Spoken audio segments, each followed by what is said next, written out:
Hey guys, welcome back to all my faithful subscribers who have been following me from the start. Thank you, thank you. And if you're new here today, may you also be blessed. May we all be blessed through today's word. And thank you for joining, and don't forget to subscribe.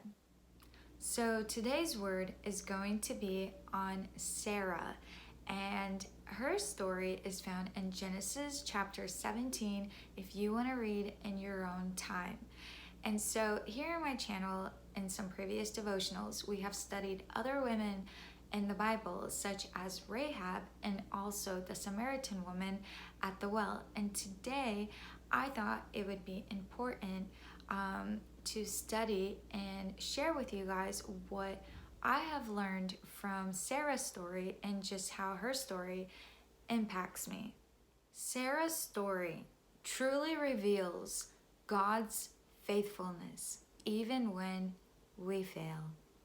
And so Sarah receives a promise. She so desires to bear a child, and here she is, 90 years old, has no children, and God promises her that even at an old age, she will. And so if God has promised you something, it does not matter if your situation just looks impossible. It does not matter how it looks like right now. If God promised, He will come through. And so there is a difference at laughing at God and laughing with God. If God has promised you something, are you laughing at God like how Sarah did? Or are you laughing with God without fear of the future to come? Like it reads, the Proverbs 31 woman, Proverbs 31:25. She is clothed with strength and dignity and laughs without fear of the future to come.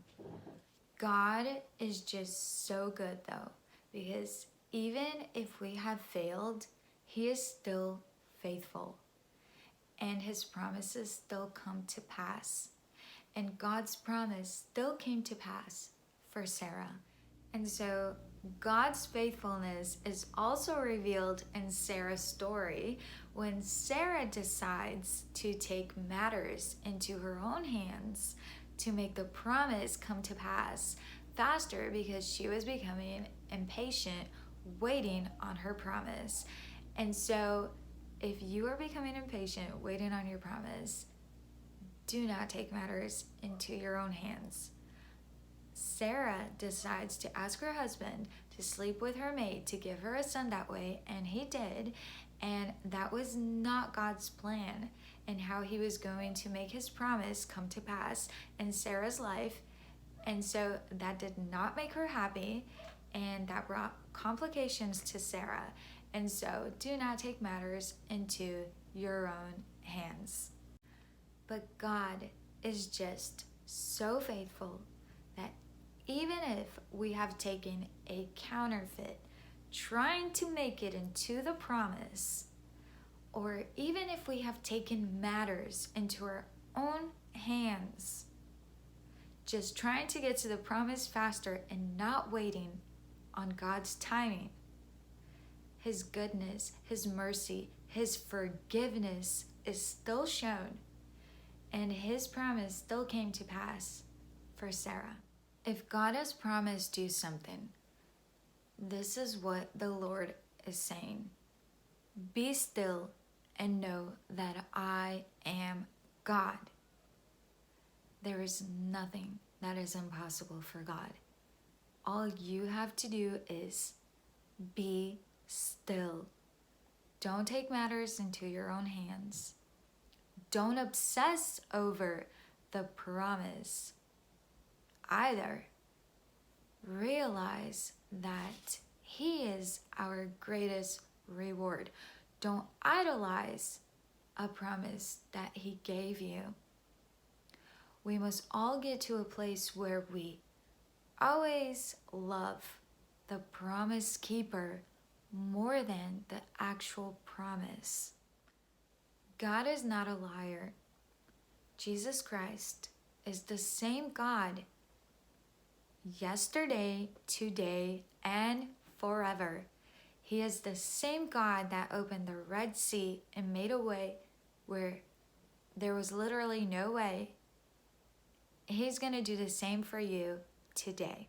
I'm going to end this word with part of scripture from Romans 4:16, and it reads, "The promise comes by faith, so that it may be by grace and may be guaranteed." And so the promise comes by faith. It comes by us depending and trusting entirely in God and His way, not taking matters into our own hands. And so that it may be by grace and may be guaranteed. In the end, Sarah knew that the promise came to pass by God's doing alone.